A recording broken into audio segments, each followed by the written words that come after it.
কবিতার নাম আমি প্রবাসী। রচনা শাকুর মাহমুদ।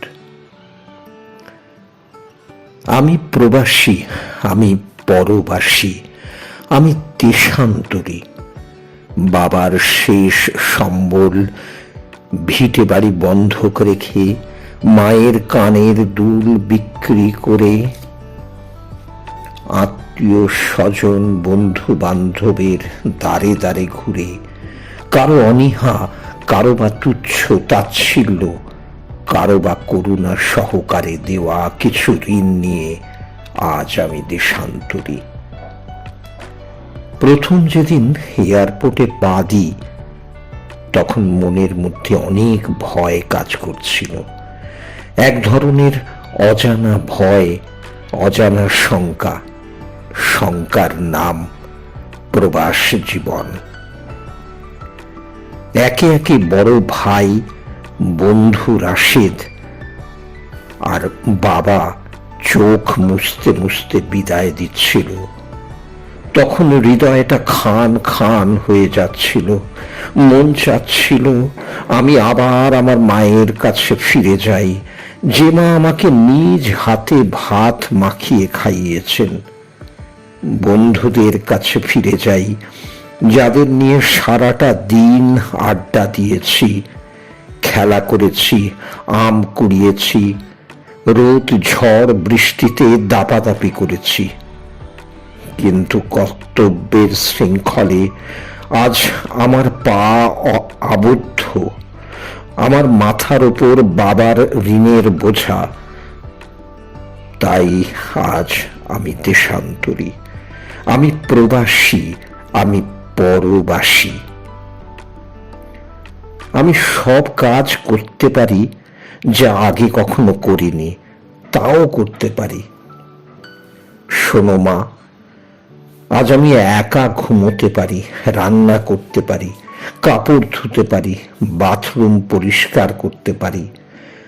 আমার সকাল শুরু হয় ভোর 6টায় আর শেষ হয় রাত 12টায়। আমি ওভারটাইমও করি। আমি প্রবাসী, আমি পরবাসী। দেশে থাকতে মায়ের হাতে দিনে 5 বার খেলেও এখন একবেলা খেতে ভুলে যাই, কারণ আমার যে খিদে লাগে না।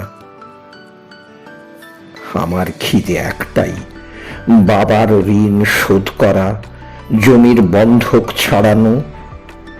আমি প্রবাসী, আমি পরবাসী। আমি একটা যন্ত্র, আমি একটা রোবট। আমার কোনো ক্লান্তি নেই। বস যখন যা বলে মুখ বুঝে করে যাই, শত গালিগালাজ করলেও নীরবে সয়ে যাই। আমি প্রবাসী, আমি পরবাসী। আমার সময়ের কোনো মূল্য নেই। বন্ধুরা যখন তখন ফোন করলেও রিসিভ করি, মেসেঞ্জারে নক করলেই উত্তর দিই, কিন্তু তারা অনেক সময় ফোন রিসিভ করে না, কারণ তারা অনেক ব্যস্ত। সপ্তাহে 2 বার বাড়িতেও রুটিন মাফিক ভিডিও কল দিই। হ্যালো মা, কেমন আছো? আমি আমি ভালো আছি। না কাঁদি না তো, চোখের মধ্যে মনে হয় একটা পোকা পড়েছে, এজন্য লাল। বাবাকে দাও। বাবা অনেক সময় সামনে আসতে চায় না। আমি জানি বাবা বাইরে থেকে যত শক্ত থাকারই অভিনয় করুক, ভেতরটা একদম নরম। আমি এও জানি আমার সাথে কথা বলার সময় আমার চোখে যে পোকাটা পড়ে, হয়তো বাবার চোখে ঠিক একই পোকাটা পড়ে। তাই তো আমার চোখটা লাল হয়ে যায়, আবার বাবার চোখ লাল হয়ে যায়। আমি প্রবাসী, আমি পরবাসী। আমার মতো প্রবাসীরা চিরস্থায়ী চুষি মাংসের হাড়ের মতো আমাদের সবাই চুষতে চায়। মাংস খাবার পর হাড্ডি চুষতে যেমন কেউ কেউ মজা পায়, তেমনি অনেক আত্মীয় স্বজন বন্ধু বান্ধব চুষতে চায়। বিদেশ থেকে এটা আনিস, ওটা আনিস, এটা পাঠাস, ওটা পাঠাস। যদিও আনি, তাও ওনাদের মনের মতো হয় না। গিফট হাতে পাওয়ার মাত্রই পরক্ষণে বলে ওঠে, আর কতদিন দেশে থাকবি রে মানিক, কবে বিদেশ যাবি? একবার প্রবাসী হলেই মনে হয় দেশটা বুঝি আর আমাদের নেই। আমি প্রবাসী, আমি পরবাসী। আমি কাউকে খুশি করতে পারি না। অনেক সময় কলিজাটা হাতে ছিঁড়ে দিলেও কেউ খুশি হয় না। মাথার ঘাম পায়ে ফেলে সারা দিন রাত এক করে গাধার মতো খেটে যাই, শরীরের রক্ত পানি করে রোজগার করে যাই, তবুও পরিবারের চাহিদা পূরণ করতে হিমশিম খাই। অনেক চাপা কষ্ট নিয়ে নীরবে বেঁচে যাই, কিন্তু প্রকাশ করতে পারি না। আমি প্রবাসী, আমি পরবাসী। আমার মতো প্রবাসীদের চোখ থাকলেও চোখের পানি বের করবার সাহস পাই না।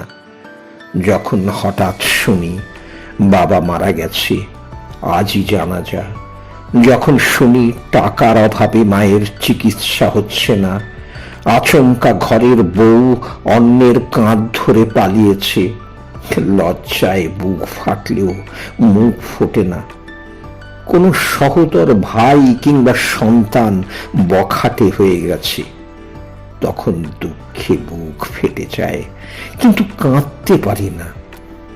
একবার মনে হয় নিজেকে শেষ করে দিই, কিন্তু পরিবারের কথা ভেবে তাও পারি না।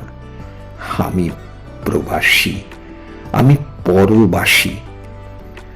আমার মতো প্রবাসীদের মনের মধ্যে কোনো দুঃখ থাকে না যখন শুনি আমার টাকায় বাড়ির বন্ধক ছোটে, ঋণ শোধ হয়, আমার টাকায় ভাইয়ের পড়াশোনা চলে, বোনের বিয়ে হয়, স্ত্রী সন্তানের মুখে হাসি ফোটে। যখন শুনি আমার টাকায় মায়ের অপারেশন হয়, আবার যখন শুনি আমার টাকায় বাবার ওষুধ কেনা হয় কিংবা কাফনের কাপড় কেনা হয়। আমি প্রবাসী, আমি পরবাসী।